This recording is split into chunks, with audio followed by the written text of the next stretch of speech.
ভিডিওগুলোতে আমি পবিত্র কোরআনের আলোকে আমাদের প্রতিদিনের ধর্মচর্চায় নানান অসংগতি নিয়ে কথা বলি। ধর্ম, অধর্ম, ধর্মের অপব্যাখ্যা এবং ইসলামের প্রকৃত সৌন্দর্য সামনে আনার চেষ্টা করি। ভিডিও ডেসক্রিপশনে ক্লিক করে সিরিজের সবগুলো ভিডিও দেখতে পারেন আমার ইউটিউব চ্যানেলে। এই ভিডিওতে আমি ধর্মের আগাছা বা ধর্মান্ধতা নিয়ে কথা বলবো। আমার অনেক ইউনিভার্সিটি পড়ুয়া আত্মীয়, বন্ধুবান্ধব ধর্মের দিকে ঝুঁকছে, আলহামদুলিল্লাহ।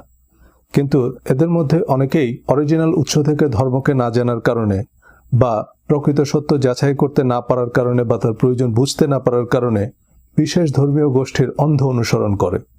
তারা ধর্মের নামে যা বুঝিয়ে দিচ্ছে তাই চিন্তা গবেষণা ছাড়াই প্রচার করছে, যার কাউন্টার ইফেক্ট হিসেবে ধর্ম সম্পর্কে বিরূপ ধারণাও তৈরি হচ্ছে। আমি কয়েকজন অমুসলিম, নাস্তিক, অ্যাগনস্টিকের সাথে কথা বলেছি। ইসলাম সম্পর্কে তাদের যত অভিযোগ তার বেশিরভাগ আসলে ইসলামের সাথে সম্পর্কিতই না।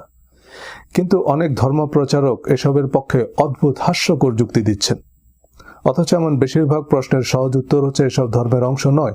প্রতিটা ধর্মের মূল গ্রন্থগুলো যথাযথভাবে অনুসরণ করলে দেখবেন মুক্ত চিন্তা, প্রগতিশীলতা, পরমত সহিষ্ণুতা, মানবিক মূল্যবোধের কথা সবচেয়ে বেশি ধর্মগ্রন্থেই বলা হয়েছে।